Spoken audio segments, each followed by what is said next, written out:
चलो यही करो। If a is equal to 2 + √3, find the value of √a + 1/√a। Why am emphasizing on this method because बाकी सब कर लेते हैं, ये वाला मेथड थोड़ा सा आई थिंक गड़बड़ में रह जाता है। तो इस मेथड को कैसे करते हैं, देखो पहला सिस्टम तो हमारा यही है, a दिया हुआ है, क्या निकालना होगा, लिखो 1/a निकालो। मैंने तो एक ही बंदा करा हुआ है, माइनस साइन लेती हूँ, ऑपोजिट साइन होगा माइनस वही साइन। होता है बिकॉज डिफरेंट स्क्वायर्स में 1 है।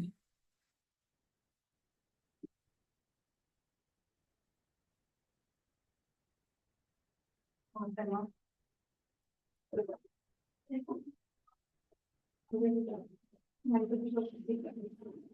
तुम आगे आ जाओ ना यहाँ पर, it's okay.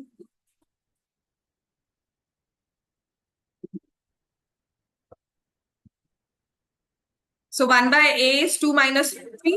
Now we need to find √a and 1/√a. इसको निकालना है, और ये निकालने का मेथड इजी नहीं होता। I mean you can not put this number in the square root sign and say कि मैं निकाल लूंगी इसका आंसर, है ना। तो इस केस में हमें क्या करना चाहिए, आपको सिंपली एक रूल यूज करना है विच इज √a + 1/√a। जो आपको टर्म निकालनी है स्क्वायर रूट में, इसको स्क्वायर कर दो। ठीक है, तो क्या बन जाएगा इसमें, a + b² हो गया, x + y², x² + y² + 2xy। क्या लिखोगे इसको, a², है ना।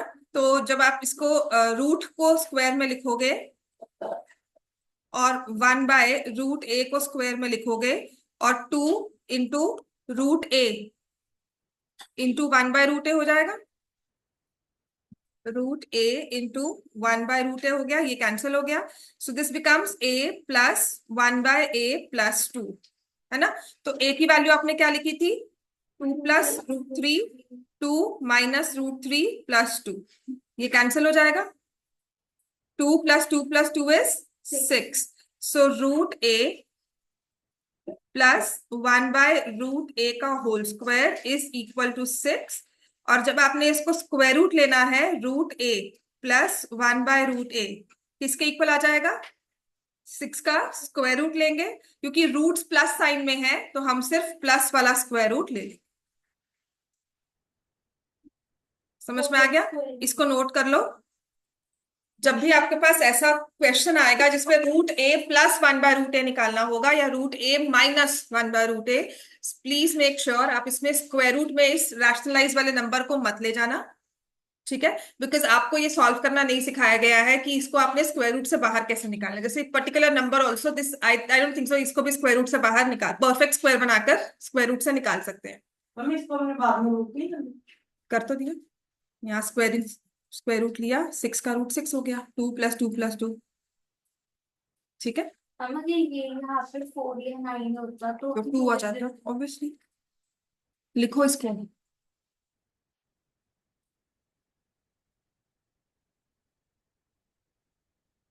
This could be one of the important questions. अगर टीचर को कुछ भी ट्विस्टेड सा डालना है पेपर में, तो कुछ बच्चों को ये आएगा, मतलब 50% आफ्टर इवन क्लास में करवाया भी होगा तो 50% will know how to solve and 50%, मैं फिर भी परसेंटेज ज्यादा बोल रही हूँ, 50% विल नॉट नो, मतलब नो वाले परसेंटेज ज्यादा ही है। ठीक है, तो एक बार इसमें हम सोचते हैं कि स्क्वायर रूट ले लेंगे, इसको ऐसे लिख लेंगे, देन वी गेट कंफ्यूज कि इसको अब क्या करना चाहिए। तो ऐसे बिल्कुल नहीं लिखना, आपने क्या करना है, इस पूरे टर्म को स्क्वायर करके a और 1/a बना लेना है। ठीक है, तो एक साइड में नोन फिगर्स हो गई, जो निकालना है वो अननोन हो गया, डायरेक्टली स्क्वायर रूट आ जाएगा। क्लियर हो गया इतना।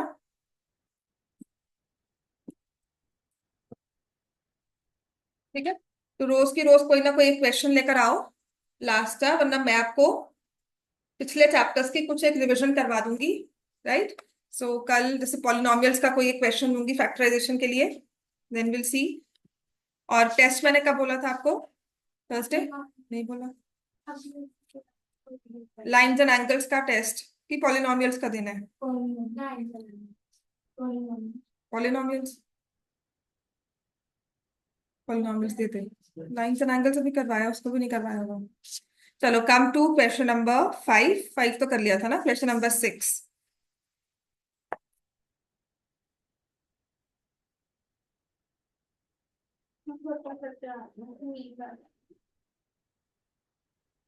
फटाफट वाले क्वेश्चन भी है।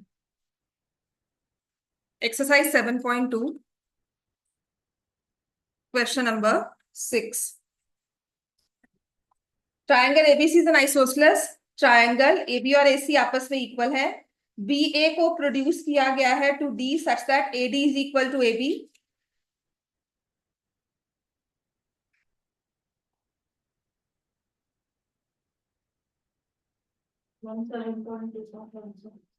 सिक्स्थ क्वेश्चन में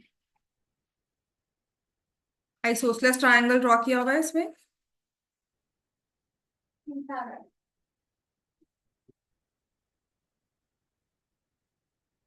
एबीसी जिसमें एबी और एसी इक्वल है। B A is produce to D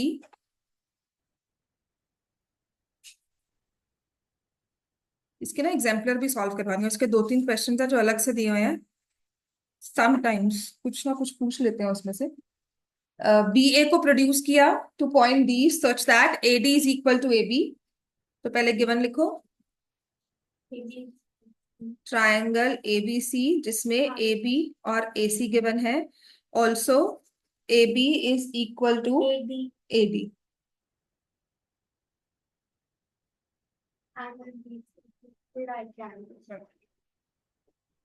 right angle का मतलब है 90 डिग्री।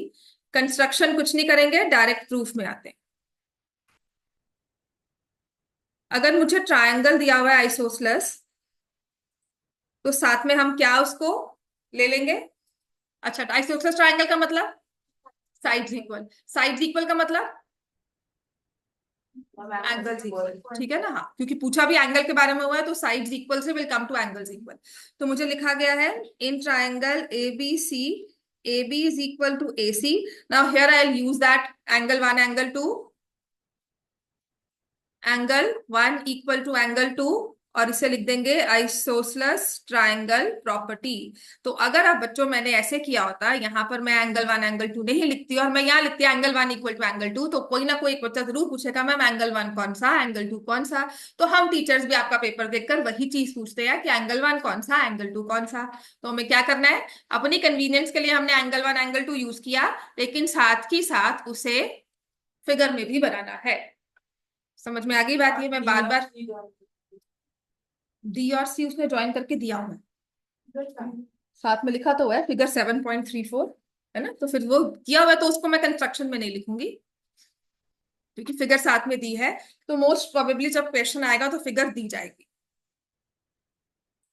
ठीक है। और वैसे भी जब उसने एंगल बीसीडी कह दिया तो मतलब सी और डी को ज्वाइन करना ही है। आप यहां पर लिख सकते हो या कंस्ट्रक्शन में लिख सकते हो, फिट इन, ठीक है। Angle 1 equal to angle 2, isosceles triangle property. अब इसके बाद मुझे दिया हुआ है कि ए बी और ए डी भी इक्वल है, ठीक है। तो मुझे पता है A B is equal to A C और मुझे पता है A B is equal to A D. Therefore A C is equal to A D, ये लिखना होगा, ठीक है। और जो मैंने ए सी और ए डी लिखा है इसको हम कहाँ यूज करेंगे। Equals are equals, things which are equal to same thing are equal to each other. Euclid's का रूल चैप्टर 5 करना है, वो सारा थ्योरी है ये, ठीक। कुछ चीजें वी टेक फॉर ग्रांटेड, उस चीजों को ज्योमेट्री में, मैथ्स में कुछ चीजों को हमने यूक्लिड कुछ चीजों को फॉर ग्रांटेड ले लिया है कि पता ही है, ऑब्वियस है, दिस इज ऑब्वियसली। तो उन्हें सब हमने यूक्लिड्स ज्योमेट्री में लगाया हुआ है। तो there was this mathematician Euclid, उसने क्या किया था, बिकॉज पहले ऐसे कोई इंफॉर्मेशन टेक्नोलॉजी नहीं थी, की इंफॉर्मेशन बहुत इजीली की, यूएस में किसी ने पब्लिश किया कोई पेपर, कुछ नई चीज बताई तो हमें साथ ही पता लग गई, ठीक है, या फिर न्यूज आ जाती है। तो ऐसा नहीं था। So there were things that had to be explained.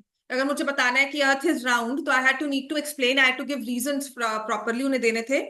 तो उसके लिए क्या हुआ था, कुछ बहुत सारे रूल्स, जैसे अभी इसने पूछा कि मैम ये क्यों लिखा हमने, तो इस चीज को एक्सप्लेन करने के लिए भी प्रॉपर रूल या प्रॉपर थ्योरम हुआ करती थी, स्टेप्स के साथ इन्हें प्रूफ किया करते थे। तो ऐसे बहुत सारे रूल्स बने थे क्रॉस कॉन्टिनेंट्स, ठीक है। तो यूक्लिड एक मैथमेटिशियन था, उसने क्या किया, इन सभी रूल्स को उठाया और प्रॉपर एक बुक में पब्लिश कर दिया। समझ में आया? और वो बहुत ही ऑब्वियसली एक टाइम कंज्यूमिंग काम तो था ही, पर उसने बहुत सारी चीजों को ब्रेक डाउन किया, डेफिनेशंस बनाई उनकी फर्दर, की पॉइंट क्या है, लाइन क्या है, लाइन सेगमेंट क्या है। And there were times that when he was at a stalemate पे आ जाता है कि क्या, कि आगे इसके मैं ब्रेक डाउन वर्ड को एक्सप्लेन नहीं कर पाऊंगा। तो किसी चीजों को फॉर ऑब्वियस रीजन उन्हें लिया गया कि ये पता ही है, ठीक है ना? जैसे the sun rises from the east, ये हमारे लिए क्या है?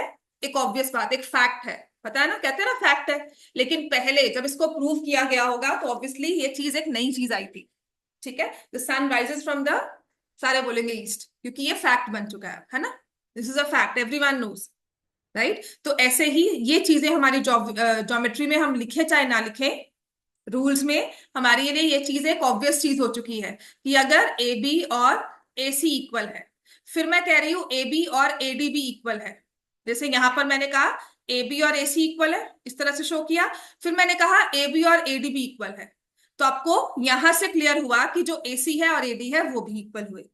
Then second thing, what do I mean when I say two line segments are equal? A B equal to AD सब बोल रहे होंगे, लेकिन इसका पीछे का मतलब क्या है?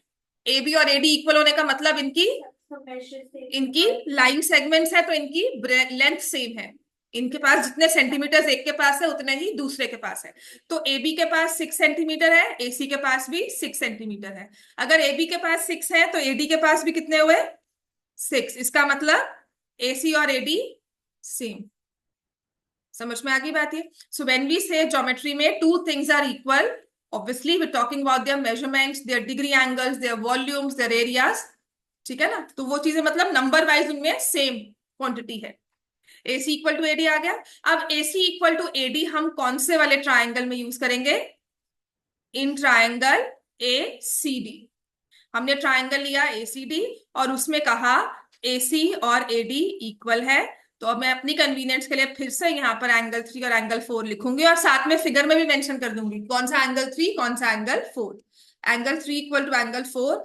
एक बार आइसोसलेस लिख चुके हैं, दोबारा लिखो चाहे ना लिखो, पर लिख दोगे तो कोई हार्म नहीं है ना? एक छोटा सा पेन ही घिसेगा हमारा। Angle 3 equal to angle 4, isosceles triangle property. मैं सच में कहती हूँ सेव, वो जो होता है ना सेव पेपर थ्योरम, जो जो रूल होता है, सेव पेपर सेव एनवायरनमेंट, ये एग्जाम्स में मत चलाया करो कि वहां घुमा रहे हैं वहां घुमा रहे हैं। आपके लिए सेव रिसोर्सेज है, तुम्हारी पढ़ाई पे भी बहुत ज्यादा कुछ खर्च होता है, तो प्लीज अच्छे से पढ़ाई करो, है ना? और अच्छे मार्क्स लेकर आओ, तो वो एक रिसोर्सेज भी सेव होते हैं नेशन के, ठीक है ना? आ जाओ इसमें, angle 3 equal to angle 4, right? अब हमें क्या करना है? इन ट्राइंगल BCD चारों एंगल्स को ऐड कर देंगे, एंगल 1 एंगल 2 प्लस एंगल 3 और एंगल 4 क्या बन जाएगा? 180 डिग्रीज। 2 और 3 एक साथ ही थी एंगल एसीडी को एक अलग ट्रायंगल मान के चले तो उसका समझी कोई एनर्जी मान कौन से वाला? हाँ, कोई भी एबीसी हाँ बिल्कुल, तो मैंने पूरा वाला लिया क्योंकि मुझे एंगल BCD के बारे में निकालना है इसलिए, ठीक है? एंगल 1 और एंगल 4 क्या है आपस में? इक्वल नहीं, 1 और 4 तो कुछ भी नहीं है ना। हाँ, तो एंगल 2 प्लस एंगल 3, देखो एंगल 1 किसके इक्वल है? एंगल 2 के। एंगल 4 किसके इक्वल है? एंगल 3, और इनका सम टोटल क्या है? 180। पिछला वाला लिख लिया, ये गिवन टू प्रूव मैं इरेज कर रही हूँ। बात समझ में आई मैंने क्या किया? मैंने सिर्फ रिप्लेसमेंट की है, एंगल सम प्रॉपर्टी था कि क्यों ये हमारे पास सम आया, मैंने किया है use angle sum property of triangles. उसके बाद मैंने कहा कि 2 और 3 तो मुझे अपने आंसर में चाहिए, because I need to know about angle BCD। Angle BCD के 2 हिस्से हैं, 2 और 3, है ना? ये तो मुझे अपने आंसर में चाहिए, तो इनको मैं तो एज इट इज रख लूंगी। एंगल 1 की जगह आई replace it with angle 2। Angle 1 किसके इक्वल है? एंगल 2। एंगल 4 किसके इक्वल है? एंगल 3, ठीक है? तो जैसे सेम ब्लॉक्स है, दो स्क्वायर है रेड कलर के, आपने एक उठाकर दूसरा वाला ले लिया, राइट? तो यहां से आ जाएगा 2 times angle 2 plus 2 times angle 3 is equal to 180 degree. 2 common लिया, angle 2 plus angle 3 is 180 degree, और यहां से मेरे पास आ जाएगा angle 2 plus angle 3 is 90 degree. or angle BCD is 90 degree. Hence, या as it is question paper में आया हुआ है, ठीक है, दिसंबर टेस्ट में शायद एक बार आया था। ऐसे ही हमारे पास है क्वेश्चन नंबर 7 और क्वेश्चन नंबर 8। तो यहां से क्लियर होता है, if sum of two angles is equal to third angle, मैंने आपको टेस्ट में दिया भी था, if sum of two angles in a triangle, if sum of two angles is equal to third angle. हाँ जी बोलो, क्या होता है वो triangle? Sum of two angles is equal to third angle, ठीक है, और ये ट्रायंगल की बात हो रही है। सो दैट ट्रायंगल, उसके बारे में आप क्या कह सकते हो? It is a right angle triangle. समझ में आ गया? Angle 1 plus angle 2 is equal to angle 3। तीनों को ऐड करोगे तो आपके पास आएगा 180 डिग्री, क्योंकि वो ट्रायंगल की बात हो रही है। तो 1 और 2 की जगह मैंने क्या लिख दिया? एंगल 3। ये एमसीक्यू है हमारा एग्जाम्पलर में, और एज इट इज ये पेपर में आता है। पढ़ा होगा तो without calculations with in seconds ये आंसर कर दोगे, और ना सोचते रहोगे क्या हो रहा है, ठीक है। और लगता है कभी आइसोसेलेस ट्रायंगल मार्क कर दें, ऐसा नहीं है। दो एंगल्स का सम अगर थर्ड के इक्वल है exactly, that is a right angle triangle. Clear हो गया इतना? ऐसे ही आ जाओ क्वेश्चन नंबर 7।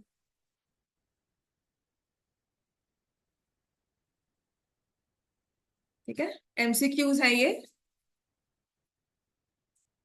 एग्जाम्पलर में दिया हुआ है। Sum of two angles is equal to third angle, therefore that triangle is a right angle triangle.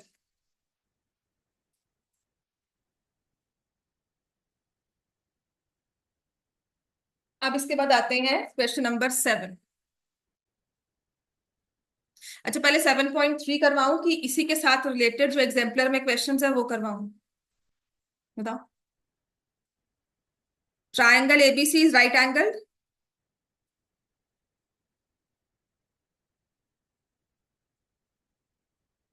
Right angle A पर है, ए की वैल्यू 90 दी हुई है, तो यहां बी ले लिया और यहां पे सी। तो गिवन हमें क्या है? ट्रायंगल बीएसी लिख दूंगी, in which angle A is equal to 90 degree. फिर मुझे दिया हुआ है ए बी और ए सी आपस में इक्वल है, बिल्कुल ठीक। To find angle B and angle C, two sides equal दी हैं, तो इसका मतलब, और यहाँ पर एंगल ए एंगल बी लिख सकते हैं क्योंकि क्वेश्चन में एंगल बी एंगल ए लिखा हुआ है। In triangle B A C, angle B sorry A B is equal to A C, given. So therefore A B और ए सी में ए वर्टेक्स कॉमन है, तो क्या हो गया? Angle B equal to angle C, और ब्रैकेट में लिख देंगे आइसोसेलेस ट्रायंगल प्रॉपर्टी। फिर यहाँ पे शो करना होगा, ठीक हो गया इतना? फिर एंड में आपको लिखना होगा angle B is equal to angle C is equal to, ठीक है। अब एंगल्स के बारे में निकालना है, तो मैं क्या करती हूँ? In triangle ABC, angle A plus angle B plus angle C किसके इक्वल है? 180, और यहाँ पर लिख देंगे angle sum property of triangles. हम अगर दो साइड इक्वल है ऑपोजिट, तो वो आइसोसेलेस हो गई। देख, ट्रायंगल में 3 साइड्स है, तो 2 साइड्स तो ऑपोजिट है ही है ना? ऑब्वियसली दो को तो ऑपोजिट आप मानकर चल रहे हो, एंगल्स के हिसाब से देखते हो। तो अगर 2 साइड्स इक्वल है तो obviously it is an isosceles triangle, exactly 2 side. हम ये पहले अप्लाई कर रही थी, अगर ना एक की जगह 90 डिग्री लगा दे फिर तो वो दो एंगल्स का सम आएगा। तो एंगल ए की जगह आपने लिखा 90, और फिर हमारे पास है plus angle B plus angle C. अब कुछ एंगल बी और सी के बारे में हमें पता है, इक्वल है दोनों। दोनों इक्वल है ना, तो एक को दूसरे से रिप्लेस कर सकते हैं, तो किसी भी एक को उठा लो। Angle B plus angle B is equal to 90 degree, 2 times angle B is 90, तो एंगल बी किसके इक्वल आ गया 45, और एंगल बी सी भी किसके आ गया 45। कुछ नहीं है, एक सिंपल सी चीज बताई हुई है कि अगर आइसोसलस राइट ट्रायंगल है तो एक्यूट एंगल क्या है 45 डिग्री। ठीक है, इसे हम एग्जैक्टली यूज कर लेते हैं that if I am given an isosceles right triangle that means each of the acute angle is equal to 45 degrees. समझ में आ गया? तो ये चीज आगे 10th में भी क्वेश्चंस में यूज होती है। आई am given right angle triangle and 2 isosceles दिया हुआ है, तो मैं साइड में कहूंगी कि वो एंगल 45 डिग्रीज का है। क्लियर हो गया इतना? ठीक है, तो आगे क्वेश्चंस में अगर मैंने कहा ना ये राइट ट्रायंगल है, ये साइड इक्वल है, तो ये 45 डिग्री हो गया, तो आपको इंस्टेंटली समझना है ये क्यों। समझ में आ गया ना, रीजन पूरा एक्सप्लेन कर दिया कि बाकी दो एंगल्स इक्वल है, बाकी दो एंगल, ये दो एंगल्स इक्वल है, इनका सम 90 है, तो each has to be 45 degree. अब आ जाओ क्वेश्चन नंबर 8। हाँ,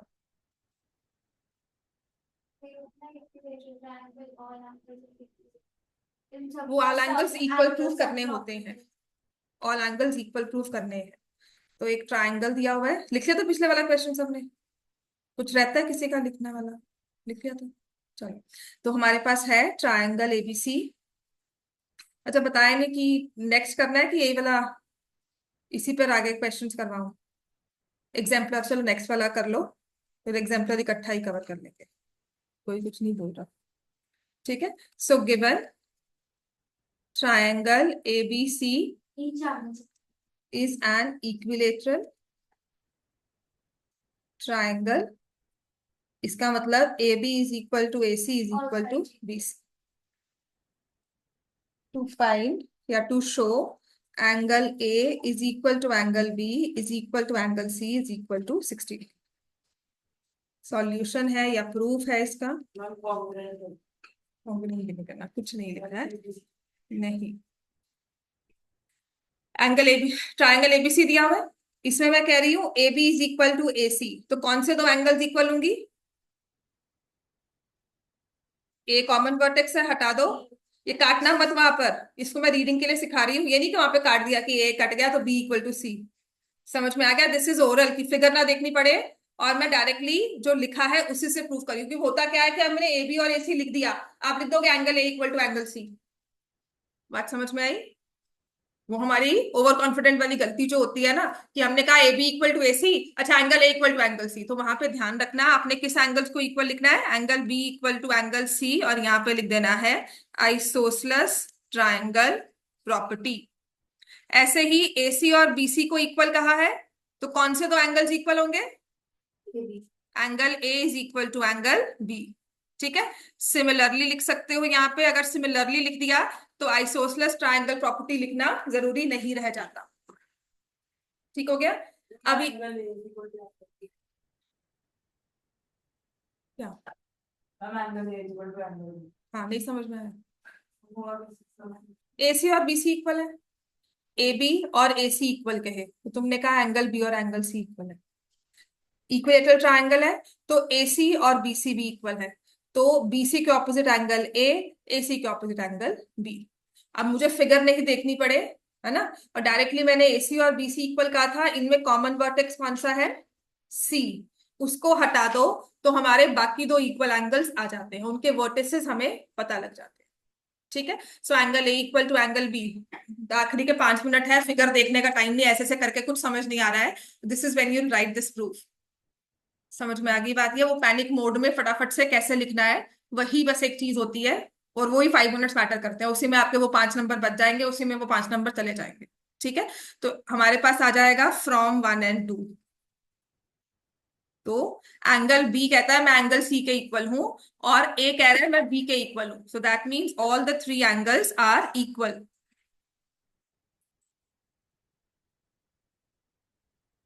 सो दैट मीन्स फ्रॉम 1 and 2 हम ले लेंगे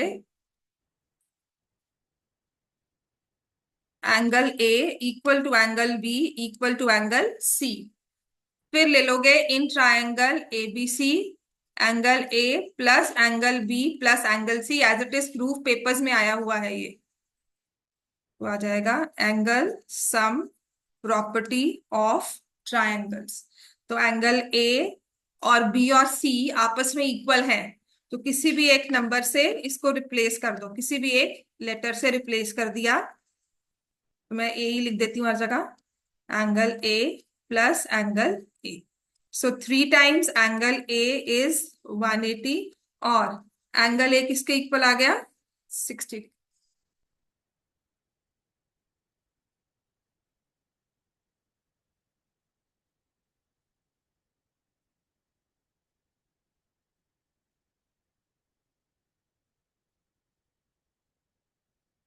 ठीक हो गया। और each angle of an equilateral triangle is equal to 60 degree. समझ में आ गया था? ठीक है। तो आगे से ना जब भी आपको ट्रायंगल कहा जाएगा इक्विलेटरल, तो 60 डिग्री एंगल हम फॉर ग्रांटेड ही ले लेते हैं कि उसका एंगल 60 डिग्री है, पता है ये, इसको बार बार हम निकालते नहीं। समझ में आ गई बात है? एग्जाम्पल नंबर 7 करेंगे अब हम।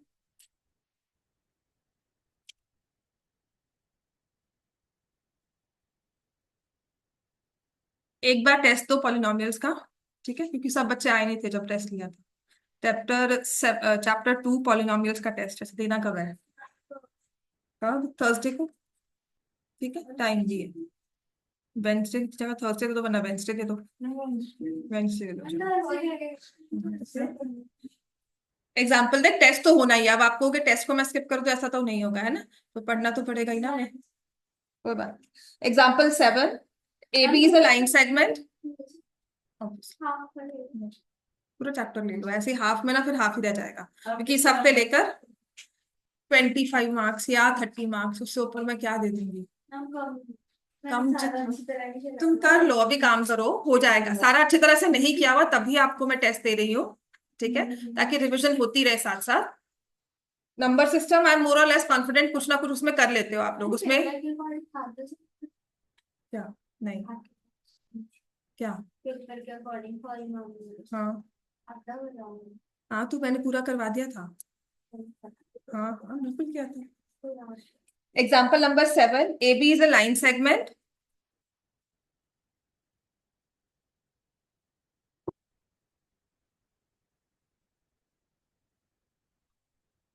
AB is line segment, P and Q are points on the opposite sides of AB such that each of them is equidistant from points A and B.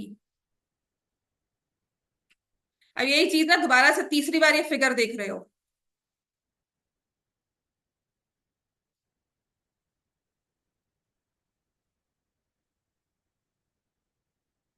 ये फिगर ना ऐसा वाला तीसरी बार देख रहे हो। एक बार एक्सरसाइज 7.1 में, और तीनों डिफरेंट थे। एक बार एक्सरसाइज 7.2 में देखा है और एक बार ही अब एग्जाम्पल नंबर 7। ठीक है। सो P and Q are points on opposite sides, AP is equal to BP and AQ is equal to BQ। उसने ये नहीं कहा है AP और AQ इक्वल है, तो सिर्फ इतना कहा है AP और BP इक्वल है कि P का distance from A and B same है, Q का distance from A and B।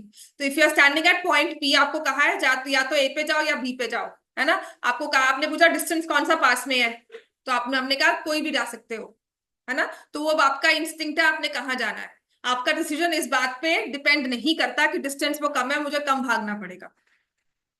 समझ में आ गई बात? है जब इक्वल है तब हमारा डिस्क्रिप्शन होता है कि हम कहीं भी जा सकते हैं। सो A और B equidistant from P, A and B equidistant from Q। Obviously दोनों के डिस्टेंस सेम नहीं दिए हुए, अब कौन बड़ा कौन छोटा वो हमें नहीं पता। हम ये नहीं कह सकते नहीं AP बड़ा, मैंने वैसा बनाया है। एक ग्राफिक रिप्रेजेंटेशन है कि मैंने AP को अगर बढ़ा लिया तो AQ को छोटा ले लिया। आप इसको अदर वे राउंड भी कर सकते थे, ठीक है। फिर मैंने P को यहाँ क्यों लिया, क्योंकि हमारी एग्जाम्पल में भी ऐसे ही दिया हुआ है। हाँ हाँ, तो वो तो है ना, AP और AQ सेम नहीं है बेटा, वो मैं कह रही हूँ, ठीक है। तो कल आपने ऐसा भी लिख दिया तो उसको कोई गलत नहीं कर सकता। बात समझ में आ गई? कल फिगर आप ऐसे बनाते हो और आपको मैम कहते हैं नहीं जी ऐसे नहीं बनाना। आपने मैंने P ऊपर क्यों लिखा, क्योंकि वो पेपर में मतलब उसमें बुक में भी ऐसे ही लिखा हुआ था इसलिए, या फिर एक आदत होती है कि P यहाँ लिख दिया। समझ में आ गई? तो सबसे पहली चीज तो P इक्विडिस्टेंट कहाँ है, from A and B, Q equidistant कहाँ है, फ्रॉम ए एंड बी। कहीं नहीं लिखा हुआ AP और AQ सेम है, उसे लेना भी नहीं है, ठीक है, जब तक हम उसे प्रूव नहीं कर सकते। अब नेक्स्ट रहा है शो दैट, गिवन है हमारे पास AP is equal to BP and AQ is equal to BQ to prove PQ is perpendicular bisector of AB।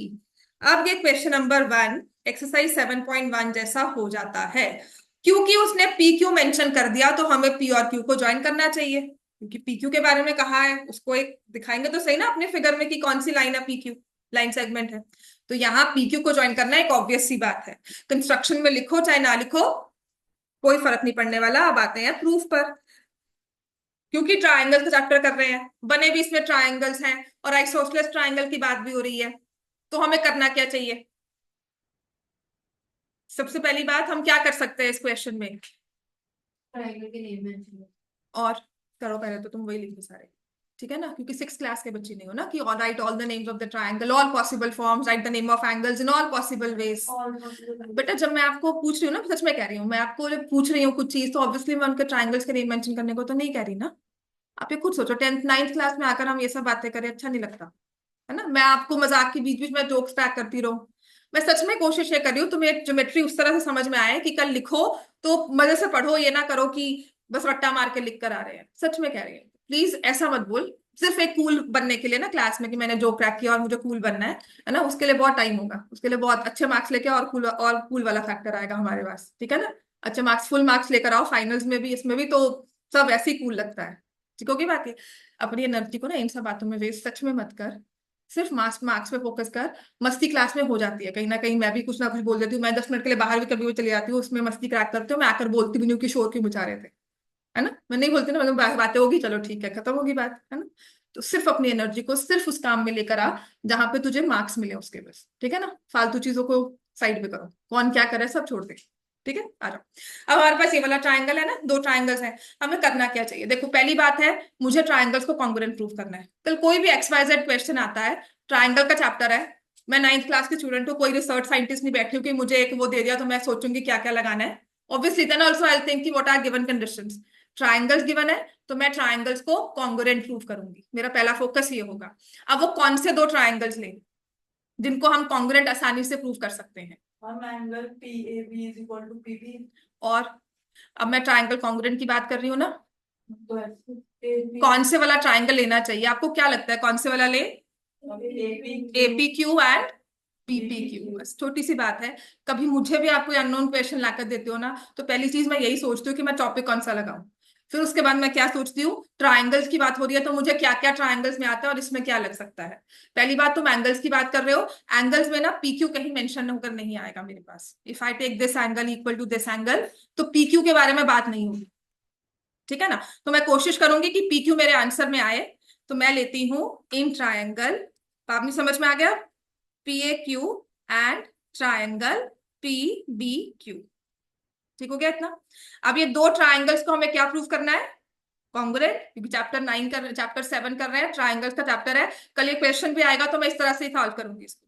तो अब if I take PA equal to PB और फिर हम क्या लिख लेंगे, QA इक्वल टू QB, ठीक है। और तीसरी चीज क्या होगी अपने पास, PQ इक्वल्स टू PQ, और ये हो जाएगा कॉमन। हाँ, जब ये सारी चीजें लिख रहे हो तो ब्रैकेट्स में रीजन जरूर लिख दो विच इज गिवन। अब हमें बताओ ट्राइंगल PAQ कॉन्ग्रुएंट कब हुआ ट्राइंगल BAQ के, PBQ के, सॉरी ऐसे। ये चीज बहुत इंपॉर्टेंट है, ये आगे सर्कल्स में भी यूज होगा, यही एक चीज पर्टिकुलर, और यही एक चीज हम आगे यूज करेंगे चैप्टर 10 में। वहां पर ये 2 चीजें ना, मतलब फॉर ग्रांटेड ले लो कि प्रूव करनी होती है, ये 2 स्टेप्स है, ठीक है। अब ट्राइंगल्स को कॉन्ग्रुएंट प्रूव किया, इसके बाद क्या करना चाहिए। आपने कहा ये ट्राइंगल है PAQ, ठीक है, वो इस वाले को कॉन्ग्रुएंट है। ये पॉइंट जो है ऑब्वियसली मैं आई राइट दिस नेम, मैं इसको लिख देती हूँ M। अब मैं क्या ले रही हूं कि angle APQ is same as angle BPQ, तो एंगल 1 इक्वल टू एंगल 2, जैसे मर्जी लिख लो, angle APQ is equal to angle BPQ, और इसको हम रीजन दे देंगे CPCT। नहीं चल रहा? पता नहीं, मैंने आपको नहीं से कर दिया। अच्छा, मैं चेक कर लेंगे, ठीक है। और ये वाला मैच कर लो, तो तुम लिख रहे हो कहीं ना कहीं सेम है कि नहीं। APQ और BPQ सेम आ गया, CPCT हो गया, एंगल 1 इक्वल टू एंगल 2। अब इसके बाद हम क्या करेंगे, I'll take triangles AMP and triangle BMP। फिर हो गया, AMP को ले लो और BMP को ले लो, ये दो ट्राइंगल्स लिए हमने। अब अगर मैं इन दो ट्राइंगल्स के नाम लिख रही हूं तो मुझे क्या करना है इनको, the purpose of my writing these two triangles, क्या प्रूव करना है इनको, कॉन्ग्रुएंट। तो कॉन्ग्रुएंसी के लिए इसमें आप कौन से पैरामीटर्स लोगे, इसके क्या क्या गिवन है आपको, कौन सी साइड इक्वल है, AP is equal to BP। दूसरी चीज हम क्या लेंगे, angle ABC is equal to angle BPC। C कहाँ पर है बच्चों, मैं C लिया, तो ठीक है। तो हमने APQ और BPQ लिया था, तो इसी को मैं लिख सकती हूं, और angle APM is equal to angle BPM, ठीक है। तो यहां से हम इसको लेकर आ गए, एंगल APM एंगल BPM, और ये क्या होगा, प्रूव्ड अबव। और तीसरी चीज इसमें कौन सी आएगी, PC कॉमन। हाँ, PM is equal to PM which is common. तो हमारे अब ये दो ट्राइंगल्स AMP कॉन्ग्रुएंट हो गया ट्राइंगल BMP को, साइड एंगल साइड। ASS कोई रूल नहीं है, तो इसमें नंबर कटवा कर आएगी वहां पर, पता नहीं वहां पे सच में आई गेट दिस क्वेश्चन ना, फिर होता है आधा नंबर यहाँ कट गया, आधा नंबर ये कट गया, एक नंबर यहाँ कट गया, और मेरे मार्क्स आ गए 65 80 में से। सीरियसली यार, मतलब मैंने एक बच्चे का पेपर मेरे पास स्पेशली आया था, और वो कहता मैम आता सारा था, पता नहीं 65 कैसे आए हैं। तो मैं भी ये तो पेपर देख लूं, उसने अटेम्प्ट सारा किया हुआ है, एंड मैंने कुछ नहीं किया, मैंने वो आधे आधे एक एक नंबर कैलकुलेट किए जो उसने कटे हुए हैं, और सीरियसली 65 थे वो, आधे आधे एक एक, पूरा क्वेश्चन सही है, बस आधा नंबर यहाँ कट गया, एक नंबर वहां कट गया, बस करते करते 15 मार्क्स चले गए। ठीक होगी बात है। तो triangle AMP obviously is congruent to triangle BMP, SAS rule के साथ कॉन्ग्रुएंट हो गया। अब इसको कॉन्ग्रुएंट करने के लिए क्यों हमने किया, क्योंकि मैं इस पॉइंट पर आ रही हूं, मुझे प्रूव करना है कि PQ is the perpendicular bisector of AB। एक AB है, PQ उसका परपेंडिकुलर बाइसेक्टर है, इसका मतलब क्या होगा कि जो पॉइंट M उनका इंटरसेक्शन पॉइंट है, वो AB का क्या है, मिड पॉइंट। अगर AB का मिड पॉइंट है तो मैं दो हिस्से इक्वल करना चाहती हूँ। परपेंडिकुलर का मतलब यहां पर जो एंगल बन रहा है वो क्या हो गया, 90 degree. So if I am talking about point M, मुझे सिर्फ उस M पॉइंट को ही मिड पॉइंट और M पॉइंट पे 90 डिग्री का एंगल शो करना है, तो मैं ये दो ट्राइंगल्स पर आ जाऊं, ठीक है। एंगल 1 एंगल 2 लिया, so I come here in these two triangles, right. इनको कॉन्ग्रुएंट प्रूव करने के बाद अब मैं क्या लिखूंगी, AM is equal to BM CPCT, और सेकंड चीज हम क्या लिखेंगे, angle AMP is equal to angle BMP, और ये भी आ जाएगा CPCT, ठीक है। जब हमने प्रूव किया AM is equal to BM, therefore इसका मतलब क्या हो गया, hence PQ bisects AB at point M। Number 90 बताती हूँ अभी। अब उसके साथ हम लाइन एंड एंगल्स पर आएंगे। ये दो एंगल्स आपस में क्या है, ये दोनों एंगल्स एक स्ट्रेट लाइन पे बने हैं, तो ये आपस में क्या है, लीनियर पेयर। ये चीज आपकी आगे सर्कल्स में भी यूज होगी, और यही एक चीज फर्दर क्लास 10th में एक सर्कल्स का क्वेश्चन है जो 5 मार्क्स में आ सकता है। 2019 में आखिरी बार आया था, तो आपके बाद 5 साल के बाद तो रिपीट हो सकता है, ठीक है। 10th क्लास में अगर आप लगाओ नेक्स्ट ईयर या आपके सेशन में आ सकता है, तो वो चीज याद रखनी है हमें। This is a very important proof, circles में फर्दर यही चीज यूज होगी।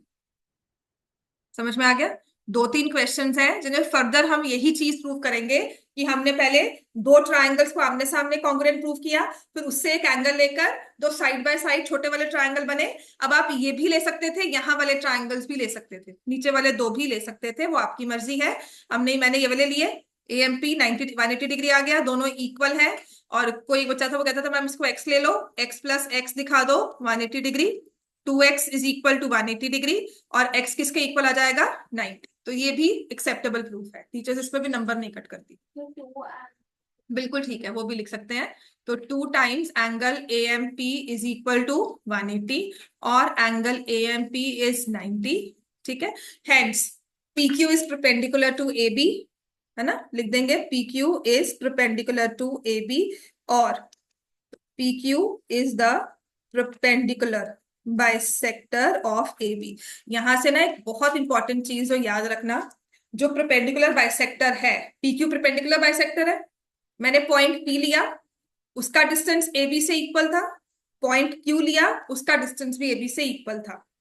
ठीक है, तो जो मैंने आपको पिछली बार क्लास में एक बात लिखवाई थी, every point on perpendicular bisector is equidistant from and points of line segment. फिर से लिख लो, 9th में करोगे 10th में आसानी रहेगी। दोबारा लिखो, every point on perpendicular bisector of a line segment.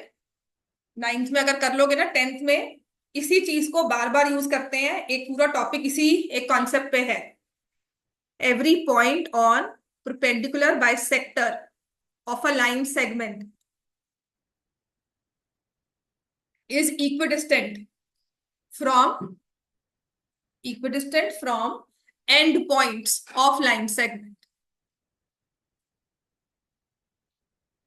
Every point on perpendicular bisector of a line segment is equidistant from end points of the line segment. ये चीज प्रूव कर रही है। ठीक है, अगर आपने कहा कि मैंने दो इक्विडिस्टेंट पॉइंट्स लिए एक लाइन सेगमेंट से, A और B से उनका डिस्टेंस इक्वल है, तो जब आपने उन दोनों पॉइंट्स को ज्वाइन करके फर्दर एक स्ट्रेट लाइन ड्रॉ की, है ना, तो वहां से हमारे पास AB का परपेंडिकुलर बाइसेक्टर बन गया। क्लियर होगी बात? ये एग्जांपल 7 डन, ये इंपॉर्टेंट प्रूफ है। और देखो ये यहाँ पर उसने लिखा हुआ है SSA नीचे, ये अंडरलाइन कर लेना, which is not always valid और true for congruence of triangles. तो कभी भी SSA मत लिख कर आना, SSA कोई रूल नहीं है, वो नंबर कटवाने का ही बस एक रूल है और कुछ नहीं है, सीरियसली। ठीक होगी बात? क्या आ जाओ एग्जाम्पल नंबर 8। चलो, हसरत लिख लिया था question? Yes ma'am. Example number 8, ये जब हमने क्वेश्चन एक्सरसाइज 7.2 में, शायद नहीं 7.1 में क्वेश्चन नंबर 5 किया था, ये बिल्कुल सेम क्वेश्चन वैसा है। हाँ जी, बोलो। हाँ बोलो।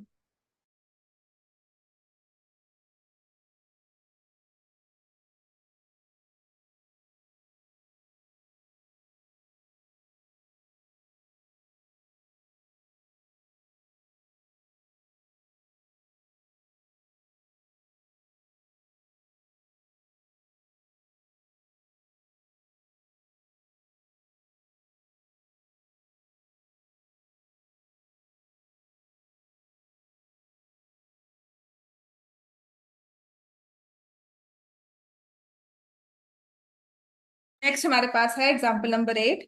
Point P is a point equidistant from two lines intersecting at point A। जब दो लाइंस इंटरसेक्ट करती हैं तो उनके इन बिटवीन एक एंगल बनता है। तो यहाँ पर एंगल A जनरेट हुआ, फिर हमने इस इंटीरियर ऑफ एंगल में एक पॉइंट लिया P, जो कि कहा गया इक्विडिस्टेंट है। और जब डिस्टेंस की बात करते हैं तो we talk about perpendicular distance. ठीक है, तो यहां से ये इक्विडिस्टेंट है, इस पॉइंट को मैं लिख लेती हूँ Q और यहाँ पे लिख लेती हूँ R। तो मुझे गिवन है PQ is equal to PR। ठीक है, Q पे खड़े हो, कहाँ जाना है? लाइन L पे जाना है, लाइन M पे, है ना। तो आप कहोगे कौन सा डिस्टेंस पास में है, कम काम कहाँ पर है? मैं आपको 2 शीट्स दूंगा, आपको कल होमवर्क करके लाना, तो आप कहोगे मैम कम क्वेश्चंस कौन से वाले हैं, है ना।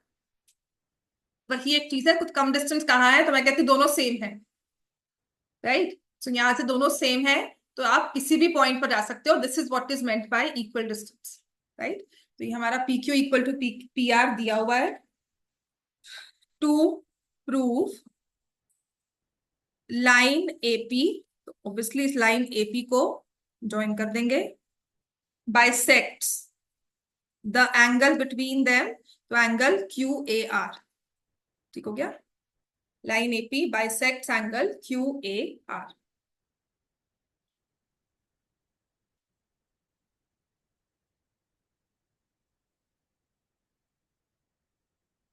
किसी भी एंगल को बाइसेक्ट करने का मतलब क्या है? Mathematically equal parts. कौन से equal parts? Angle 1 equal to angle 2, या फिर angle Q A P is equal to angle R A P. समझ में आ गई बात है? तो जब मुझे प्रूव करना है कि एक लाइन बाइसेक्ट कर रही है एंगल को, मैथमेटिकली मैं क्या प्रूव करना चाहती हूँ? Angle P A Q is equal to angle R A P. Of course अगर आपने एंगल 1 एंगल 2 लिखा है तो उसमें भी लिख सकते हो, पर आपको फिगर में उसे मेंशन करना होगा कि एंगल 1 इक्वल टू एंगल 2। पता नहीं है ना, इसको प्रूव करो। आपने प्रूव किया था कि अगर एक एंगल बाइसेक्टर है, उस पर एक पॉइंट है ना, तो other way vice versa is also true. ये पहले थ्योरम्स हुआ करती थी, अब आपको क्वेश्चंस दे दिए कि पेपर में आ भी सकता है, नहीं भी आ सकता है। वरना हम कहते थे कि इसको परमानेंटली याद रखो, और पेपर में कोई भी एक दो थ्योरम्स आ जाएंगी तो उन्हें प्रूव करना ही। ठीक है, एएसए से, किससे? एएसएस कोई रूल नहीं होता ना। एएसएस में कब से बोल रही हूँ, अभी लिखा भी है। एसएसए लिख लो या एएस लिख लो, एएसए लिख लो, एएसएस लिख लो, कोई ऐसा रूल नहीं है। 2 sides and 1 angle is not a rule. तो कौन सा रूल होता है वो? चलो अब आ जाओ प्रूफ पर। डिस्टेंस की बात किया तो मैंने कहा था obviously we talk about perpendicular distance because that is the shortest, और उसी एक चीज को हम डिफाइन कर सकते हैं। ठीक है ना, परपेंडिकुलर जाना, एक डिस्टेंस डिफाइन हो गया, 90 डिग्री का एंगल बन गया। अदरवाइज जैसे मर्जी मूवमेंट कर रहे हो वो डिफाइंड नहीं होती। स्लांट में मूव करना है तो यहां भी मूव कर सकते हैं, बट 90 भी नो डिफाइंड मूवमेंट है। तो I take 2 triangles of course. कौन से वाले? एंगल 1 एंगल 2 की बात कर रहे हैं ना, तो 2 ट्राइंगल्स होंगे। मैं पी क्यू ए लिखूंगी एंड ट्राइंगल पी आर ए। क्या नहीं, क्योंकि ये 90 डिग्री एंगल है तो यूजुअली राइट एंगल ट्राइंगल का 90 वाला वर्टेक्स सेंटर में लिखते हैं। ठीक है, तो मैंने लिखा सबसे पहले तो क्या वाली कौन सी चीज इक्वल ले लूंगी? क्या दिया हुआ है मुझे? P Q equals to P R. ये पी क्यू और पी आर कौन सा एंगल बना रहे हैं? 90 डिग्री का। तो हम क्या लिखेंगे? Angle P Q A is equal to angle P R A. Q equal है each 90। What about any third parameter, क्या लेंगे? बोलो। तुम या तो उधर देख लो। ठीक है, तुम तीनों ही बाहर जाओ, चले जाओ बाहर। एक बार ही बाहर जाकर जो आपने आपस में बात करनी है, डिस्कशन करनी है, वो कर लो एक बार। हाँ, तो क्या कर रही है फिर? Then we have P A is equal to P A which is common. तो ट्राइंगल आ गया P Q A congruent to triangle P R A. और वो कौन सा रूल हो जाएगा? आपने लिया है इसमें एक साइड, राइट एंगल के ऑपोजिट वाली साइड को क्या बोलते हो? हाइपोटेन्यूज। ये साइड हो गई, और फिर हमने लिया है राइट एंगल। तो जो रूल हो जाएगा वो होगा RHS. So whenever you have this rule, when you take 2 sides और एक राइट एंगल, तो वो आरएचएस ही है। ठीक है ना, 2 साइड्स एंड 1 राइट एंगल। आपको दिख रहा है वो एंगल इंक्लूडेड नहीं है, तो ऑफ कोर्स वो हाइपोटेन्यूज ही साथ में आएगा। 2 rights and 1 right angle means RHS rule, triangles are congruent. और यहां से आप लिख लोगे angle P A Q is equal to angle P A R. देख, एक राइट एंगल लिया, राइट एंगल के ऑपोजिट साइड ली, एपी एपी कॉमन थी, वो हाइपोटेन्यूज है। और एक तीसरी साइड ये वाली ली थी, वो साइड रैंडम साइड है, वो कोई भी हो सकती है। ठीक है, 2 sides 1 angle which is not included, पर ये 90 डिग्री एंगल है। अगर ये 60 30 45 कुछ भी होता तब नहीं लेते। ठीक है, 90 डिग्री है, राइट एंगल है, तो आरएचएस रूल हो गया। क्लियर हो गया इतना? ठीक है, so P A Q is equal to P R, और AP bisects angle Q A R. कैसे लग सकता है? तो ऐसे ऐसे नहीं बनता। AP bisects angle QAR। Exercise 7.3 पर आ जाओ। तो देखो इसमें लिखा भी हुआ है इस एग्जांपल में, this result is the converse of result proved in question number 5 of exercise 7.1। दोनों क्वेश्चंस में देख लेना गिवन क्या है, टू प्रूव क्या है, वो क्वेश्चन आया है या ये वाला क्वेश्चन आया है। ठीक है, एक्सरसाइज 7.3 क्वेश्चन नंबर 1 हो जाएगा, नहीं होगा। चल नेक्स्ट लिखो।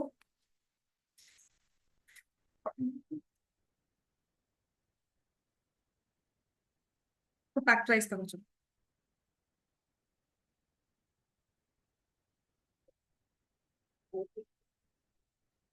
4x² plus y² plus z² minus 4xy minus 2yz plus 4xz। Factorise.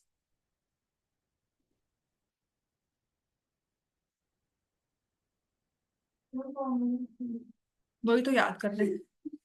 लिख दो सोचो पहले तो, try to. x square plus y square plus कितनी टर्म्स है हमारे पास? 6 टर्म्स है ना। स्क्वायर्स कितने में है? 3 में है ना। तो ये कौन सा फॉर्मूला बन सकता है? 3 टर्म्स का स्क्वायर जो होता है। मैम ए प्लस बी प्लस सी का होल स्क्वायर। हाँ ठीक है, गलत है। तो भी कह रही हूँ जल्दी मत किया कर, पता क्या है, फर्स्ट आंसर देना जरूरी नहीं होता, सही आंसर देना जरूरी होता है। नहीं नहीं लगेगा बच्चे। अब क्यों नहीं लगेगा? जब आप a plus B plus C whole square करते हो तो क्या आता है? a² plus b² plus c² plus 2ab plus 2bc plus 2ac। Paper में ना ये प्लस वाली टर्म्स तो नहीं आएगी, आएगी तो मतलब किस्मत, किस्मत मतलब बड़ी ना, आपको जैकपॉट लगा है कि आपको सारी टर्म्स प्लस में दे दी। और ऐसा भी बच्चा है जिसने देखा है कि आप माइनस में और फाइनल आंसर प्लस में लिख दिया। ठीक है, ऐसे बच्चे भी होते हैं। तो इसमें करना क्या है, आपकी 2 टर्म्स यहां माइनस साइन में है। ठीक है, मैम सीधा तुमने क्या बोला था? मैम ये तो बोला था मुझे दूसरा सुना था। ठीक है, मैम सीधा वाई को हाँ मैम वाई y पे ही लिखोगे तो ये आ जाएगा 4x होल स्क्वायर, सॉरी इसको लिखोगे 2x का होल स्क्वायर। पता क्या होता है, जब ज्यादा परेशान करो ना टीचर को तो फिर प्रेजुडिस में आ जाती है। अब मेरे साथ भी यही हुआ, मैंने हमारी बात ध्यान से सुनी नहीं, सच में कह रही हूँ। 2 into 2x into -5 plus 2 into -y into z। ठीक हो गया, -y into z plus 2 into 2x into z। तो ये हमारे पास बन जाएगा 2x minus Y plus Z का होल स्क्वायर। और जिसको आपने क्या लिखना है, ये फॉर्मूला मेंशन करना है, उसके बाद क्या लिखना है इसको, 2x minus Y plus Z and 2x minus Y plus Z. इतना क्लियर हो गया ये? होमवर्क में करके आना, लिखो, लिख लो चुपचाप से। मैम फोटो भेज दो नहीं लिखो, मैम कर दिया कोई बात नहीं, लिख।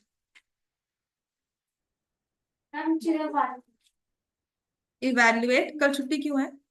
हाँ तुम्हारे स्कूल छुट्टी है ना, बाकी सब में नहीं है बच्चे, क्योंकि उनके फाउंडेशन डे नहीं है ना। हाँ हाँ, और केवीएम का कब होता है? मैम कल मिडल ऑफ फैमिली को 17th 18th अक्टूबर। है नहीं याद है? चलो ये भी है, इवैल्यूएट यूजिंग आइडेंटिटीज, और ये वाली सबसे इंपॉर्टेंट है, आइडेंटिटीज यूज करनी है, क्यूब निकालना है। इस पर इस बार आई एम थिंकिंग एक क्वेश्चन आ जाएगा। ये 3 क्वेश्चंस आपके होमवर्क के हैं। ठीक है, हाँ